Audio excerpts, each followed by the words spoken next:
പ്രിയപ്പെട്ടവരെ, ഞാനിപ്പോൾ ഉള്ളത് തൃശ്ശൂർ ജില്ലയിലെ കൊടുങ്ങല്ലൂരടുത്തുള്ള കാര അഞ്ചങ്ങാടിയിലാണ് ഈ സ്ഥലം.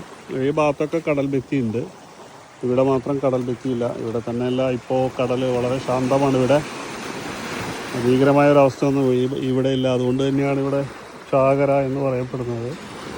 മീനൊക്കെ കിട്ടിയാൽ ഇവിടെയാണ് എടുക്കുന്നത്. ഒത്തിരി മൂടുവെട്ടികളും വള്ളങ്ങളൊക്കെ ഇവിടെ നിർത്തി കരക്കലടുപ്പിച്ച് വെച്ചിട്ടുണ്ട്. വലിയ വള്ളങ്ങളൊക്കെ അവിടെ അങ്ങ് കടലിൽ അവിടെ വളരെ ദൂരത്ത് പാർക്ക് ചെയ്തിരിക്കുന്ന കണ്ടില്ലേ, ബോട്ട് ഒക്കെ കണ്ടോ. ഒരു മീൻ പിടുത്തമാണോ അതല്ല അവിടെ നങ്കൂരമിട്ടിരിക്കുകയാണോ എന്നൊന്നും അറിയില്ല. കണ്ടില്ലേ, ഇതൊരു വള്ളമല്ല, ബോട്ടാണെന്ന് തോന്നുന്നു.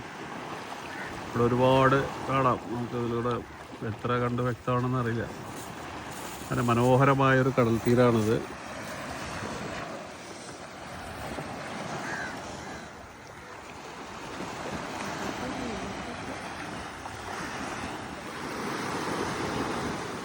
അപ്പോൾ ആകാശത്തിലേക്ക് നോക്കും നിങ്ങൾ, കാർമേഘം. ഇപ്പോൾ ഒരു മഴ പെയ്ത് കഴിഞ്ഞേ ഉള്ളൂ, മൺസൂണല്ലേ, ഒരു മഴ പെയ്ത് കഴിഞ്ഞുള്ളൂ. അതാ ഉരുണ്ടുകൂടി കാർമേഘം ഇങ്ങനെ. എപ്പോഴാണ് അത് പെയ്തിറങ്ങുക എന്നറിയില്ല. കടൽ ശാന്തമായ കടൽ. ചെറുതായിട്ടൊക്കെ നമ്മളെയൊക്കെ എന്തെങ്കിലും സ്വാഗതം ചെയ്ത് തൊട്ടില്ല എന്നൊക്കെ പറഞ്ഞ് വരുന്നുണ്ട്. ആ ഭാഗത്ത് കരയ്ക്ക് നിന്ന് വീശുന്നുണ്ട്. കാലത്തൂടെ കുറച്ച് മീനൊക്കെ ഉണ്ടെന്ന് തോന്നുന്നു. കണ്ട പലതരം മീനുകളൊക്കെ ഇവിടെ ഇങ്ങനെ ഇവിടുത്തെ കാക്കകൾക്കും അവർക്കൊക്കെ ഇങ്ങനെ ഇട്ട് കൊടുത്തിരിക്കുകയെന്ന് തോന്നുന്നു. പച്ചമീനാണ്, അതിന് പഴക്കമൊന്നുമില്ല. ഒത്തിരി വള്ളങ്ങളുണ്ട് ഇവിടെ കേട്ടോ.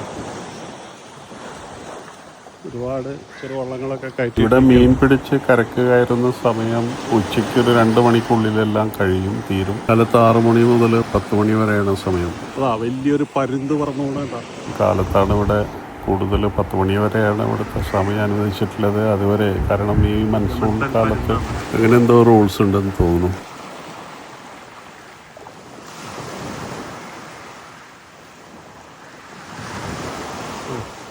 രണ്ടുപേരവിടെ ഇരിക്കുന്നുണ്ടോ, പരുന്തുകളാന്ന് തോന്നുന്നു. പക്ഷിയാണെന്ന് അറിയില്ല, പരുന്താണോ?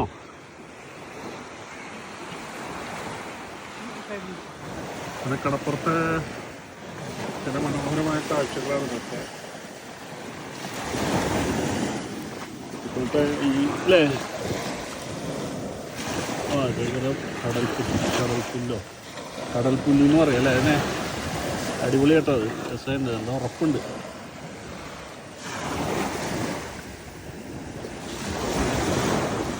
ഇവിടെയൊക്കെ ഉണ്ട്.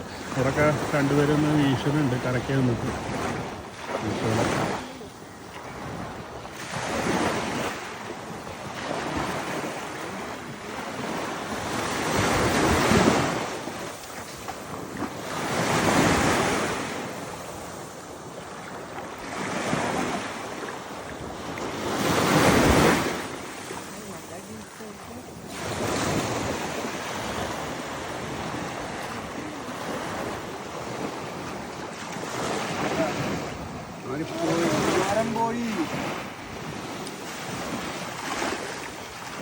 ആ ഭാഗത്തൊന്നും നിന്നിട്ട് 2 പേര് വീശുന്നുണ്ട്.